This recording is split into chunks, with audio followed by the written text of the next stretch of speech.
Initiation à la littérature française, José María par Prosper Mérimée.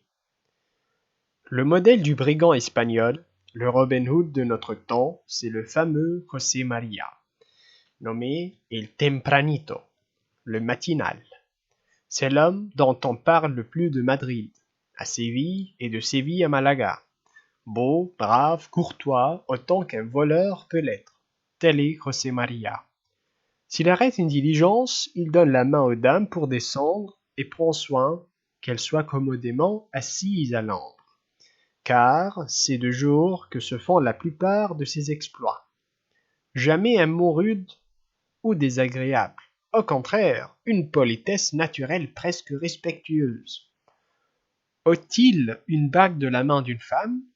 Ah, madame, dit-il, une si belle main n'a pas besoin d'ornement. Et tout en faisant glisser la bague hors du doigt, il baise la main d'un air à faire croire, suivant l'expression d'une dame espagnole, que le baiser avait pour lui plus de prix que la bague.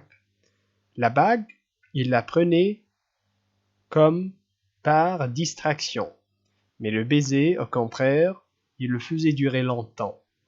On m'a assuré qu'il laisse toujours aux voyageurs assez d'argent pour arriver à la ville la plus proche et que jamais il n'a refusé à personne la permission de garder un bijou que des souvenirs rendaient précieux. On m'a dépeint José María comme un grand jeune homme de 25 à 35 ans, bien fait, la figure ouverte et riante, des dents blanches comme des perles et des yeux remarquablement expressifs. Il porte ordinairement un costume d'une très grande richesse, sans ligne toujours d'une blancheur de neige, et ses mains feraient honneur à un élégant de Paris ou de Londres. Il n'y a guère que 5 ou 6 ans qu'il court les grands chemins. Il était destiné par ses parents à l'église, et il étudiait à Grenade. Mais son envie de devenir prêtre n'était pas fort grande. Une affaire d'amour l'obligea de prendre la fuite et de s'exiler à Gibraltar. Là, comme l'argent lui manquait, il se mit d'accord avec un marchand anglais pour introduire en contrebande un grand nombre de marchandises défendues. Il fut trahi par un homme à qui il avait raconté son projet. Les douaniers sur la route qu'il devait suivre et se mirent sur son chemin. Tous les mulets qu'il conduisait furent pris, mais il ne les abandonna qu'après un combat très dur dans lequel il tua ou blessa plusieurs douaniers. Dès ce moment, il ne plut d'autre possibilité que de courir les grands chemins. Un bonheur extraordinaire l'a constamment accompagné jusqu'à ce jour. Sa tête est mise à prix. Son signalement se trouve aux portes de toutes les villes, avec promesse de 8000 réaux à celui qui le livrera mort ou vif. Serait-ce un de ses camarades? Pourtant, José María continue sans être puni son dangereux métier et arrête les voyageurs depuis les frontières du Portugal jusqu'au royaume de Murcie. Sa bande n'est pas nombreuse, mais elle est composée d'hommes dont la fidélité et la résolution sont depuis longtemps éprouvées. Un jour, à la tête d'une douzaine d'hommes de son choix, il surprit 70 soldats royalistes envoyés à sa poursuite, et leur prit toutes leurs armes. On le vit ensuite regagner les montagnes à pas lents, chassant devant lui 2 mulets chargés de 70 fusils, qu'il emportait comme pour en faire un souvenir. On raconte des merveilles de son habileté à tirer, sur un cheval lancé à toute allure. Il touche un tronc d'olivier à 150 pas. L'histoire suivante fera connaître à la fois son habileté et sa générosité. Un capitaine Castro, officier rempli de courage et d'activité, qui poursuit, dit-on, les voleurs autant pour satisfaire une vengeance personnelle que pour faire son devoir de militaire. Appris par un de ces hommes que José María se trouverait un tel jour dans un village isolé, Castro, au jour indiqué, monte à cheval et pour ne pas éveiller les soupçons en mettant trop de monde en campagne, il ne prend avec lui que 4 soldats. Malgré toutes les précautions qu'il prit pour cacher sa marche, il ne put si bien faire que José María ne l'apprit. Au moment où Castro, après avoir passé une gorge profonde, entrait dans la vallée où était situé le village, 12 cavaliers montés sur de magnifiques chevaux paraissent tout à coup sur son flanc, et beaucoup plus près que lui de la gorge, part où seulement il pouvait faire sa retraite. Les soldats se crurent perdus. Un homme monté sur un cheval brun se détache au galop du groupe des voleurs et arrête son cheval tout né à 100 pas de Castro. « On ne surprend pas José María, s'écrie-t-il, capitaine Castro. Que vous ai-je fait pour que vous vouliez me livrer à la justice? Je pourrais vous tuer, mais les hommes de courage sont devenus rares. Et à cette occasion, je vous donne la vie. Voici un souvenir qui vous apprendra à m'éviter. À votre shako !» En parlant ainsi, il tire, et d'une balle, il traverse le haut du shako du capitaine. Aussitôt, il prit la fuite et disparut avec ses gens. Voici un autre exemple de la courtoisie. On célébrait une noce dans une ferme des environs d'Andújar. Les mariés avaient déjà reçu les compliments de leurs amis, et l'on allait se mettre à table sous un grand figuier devant la porte de la maison. Chacun était de bonne humeur, et le parfum des arbres en fleurs se mêlait agréablement au parfum montant de plusieurs plats qui faisaient plier la table sous leur poids.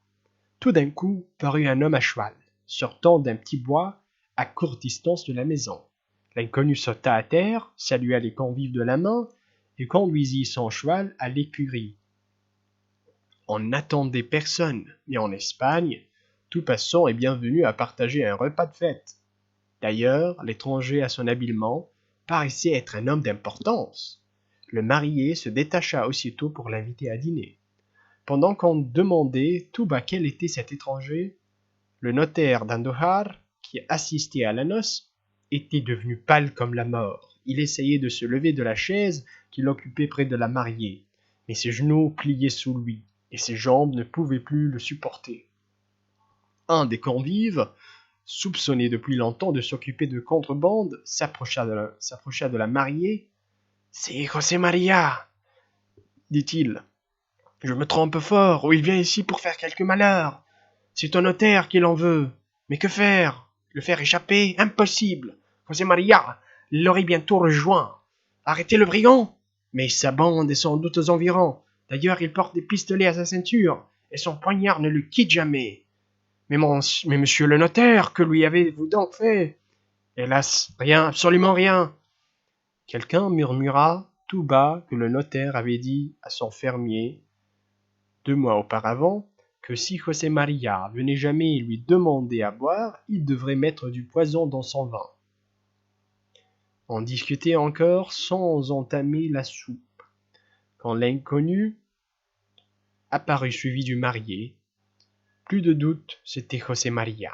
Il jeta en passant un coup d'œil de tigre au notaire, qui se mit à trembler comme s'il frissonnait de fièvre.